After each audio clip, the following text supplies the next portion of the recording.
My dear students, let us learn some more uses of preposition. Beside, B-E-S-I-D, beside means by the side of, মানে কাষত বা ওচৰত. B-E-S-I-D-E-S, besides means in addition to, তাৰমানে উপৰিও, তাৰ উপৰি. এক্সাম্পলবোৰ আমি বুজিবলৈ চেষ্টা কৰোঁ. He sits beside me. তেওঁ মোৰ কাষত বহিছে, মানে কাষত বহিছে, সেইকাৰণে আমি B-E-S-I-D, beside হৈছে. আৰু next এক্সাম্পলটো, I have two pencils besides this. তাৰমানে এই পেঞ্চিলটোৰ ওপৰত মোৰ আৰু উপৰিও দুডাল পেঞ্চিল আছে. তাৰমানে তেনেকৈ ক্ষেত্ৰত আমি কি ইউজ কৰিব লাগে? besides. Let us now focus on between and among. Between means in the middle of two persons, things, place, etc. মানে যিকোনো দুটাৰ ভিতৰত যদি বুজায় তেতিয়া between ব্যৱহাৰ কৰোঁ. Among refers to more than two. তাৰমানে দুটাতকৈ অধিকতৰ ক্ষেত্ৰত আমি among ব্যৱহাৰ কৰিব লাগে. এতিয়া আমি এক্সাম্পলটোৰ পৰা বুজিবলৈ চেষ্টা কৰোঁ. Divide the মেংগোজ between Raj and Hari. এতিয়া ৰাজ আৰু হৰিৰ মাজত আমকেইটা ভগাই দিব কৈছে, সেইকাৰণে আমি কি বহাইছোঁ? বিটুইন বহাইছোঁ. দ্বিতীয় উদাহৰণটোত আমি পালোঁ যে distribute the chocolates among the children. তাৰমানে চিলড্ৰেনটো দুটাতকৈ বেছি আছে, সেইকাৰণে আমি ইয়াত কি ব্যৱহাৰ কৰিছোঁ? এমং ব্যৱহাৰ কৰিছোঁ. Let us focus on in and into. In means to be or rest in the interior of anything. তাৰমানে ভিতৰত বুজায়. মই আগৰ ভিডিঅ'টোত ইনৰ বিষয়ে বুজাইছিলোঁ. Into means movement or motion towards the interior of something. মানে কি বুজায়?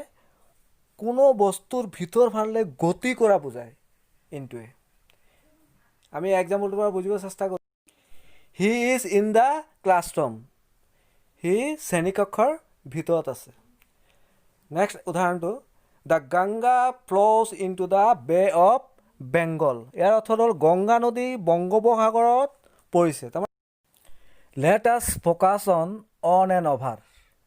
অন মিনছ একচুৱেল কণ্টেক্ট, মানে লাগি থকা, কিবাৰ ওপৰত লাগি থকা. যেনেকৈ the book is on the table. কিতাপখন টেবুলৰ ওপৰত আছে, ওপৰত লাগি আছে. Over means above or beyond anything. It does not indicate physical contact. মানে লাগি নথকা বুজায়, তাৰমানে ফিজিকেলি লাগি নথকা বুজায়. উদাহৰণৰ পৰা আমি বুজিবলৈ চেষ্টা কৰোঁ. The book is on the table.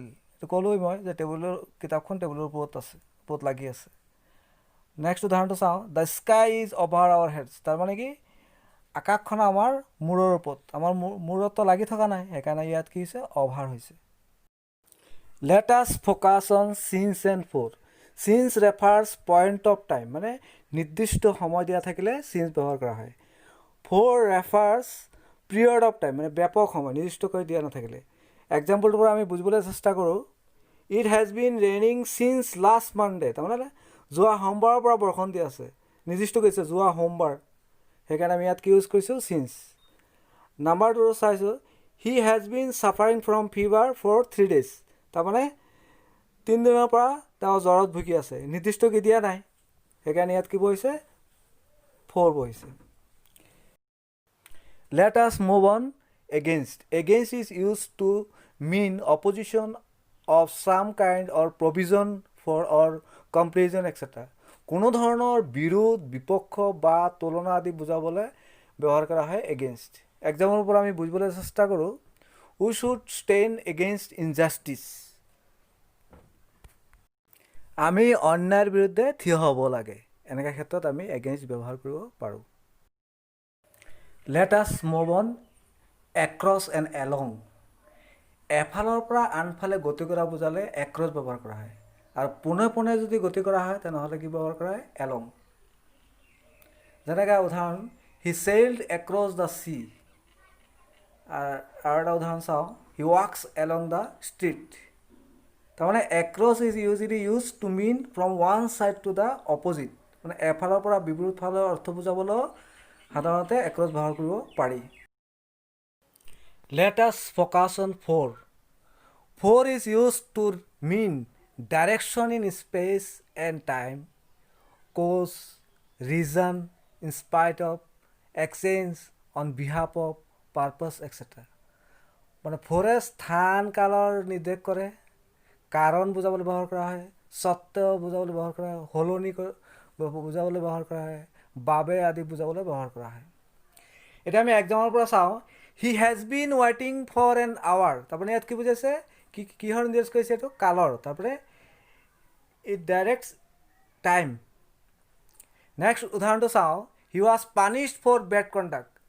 তেওঁক মানে বেয়া কণ্ডাক্ট বা বেয়া আচৰণৰ কাৰণে তেওঁক কি হৈছে, পানিছ দিয়া হৈছে। পানিছ মানে তেওঁক শাস্তি দিয়া হৈছে। এইটো কি বুজাইছে, কাৰণ। এতিয়া আমি 3 নম্বৰ উদাহৰণটো চাওঁ, exercise is good for health. মানে শৰীৰ চৰ্চা বা ব্যায়াম কৰা স্বাস্থ্যৰ বাবে কি ভাল, বা ইয়াত কি বুজাইছে, ইয়াত উদ্দেশ্য, মানে এক্সাৰচাইজ কি উদ্দেশ্য কৰা হয়, স্বাস্থ্য ভালে ৰাখিবৰ কাৰণে। ইয়াত কি বুজাইছে, পাৰ্পাছ বুজাইছে। আমি আৰু এটা উদাহৰণ চাওঁ, for all his wealth he was not happy. তাৰমানে ইমান সম্পত্তি থকা স্বত্বেও তেওঁ সুখী নাছিল। তাৰমানে কি বুজাইছে ইয়াত, স্বত্ব। মাই ডিয়াৰ ভিউৱাৰ্ছ, যদি আপোনালোকৰ ভিডিঅ'টো ভাল লাগিছে তেন্তে লাইক কৰিব, শ্বেয়াৰ কৰিব, আৰু যদি মোৰ চেনেলটো প্ৰথমবাৰৰ বাবে চাইছে তেন্তে ছাবস্ক্ৰাইব কৰি ল'ব, যাতে পৰৱৰ্তী ভিডিঅ'ৰ ন'টিফিকেশ্যন পাই যাব।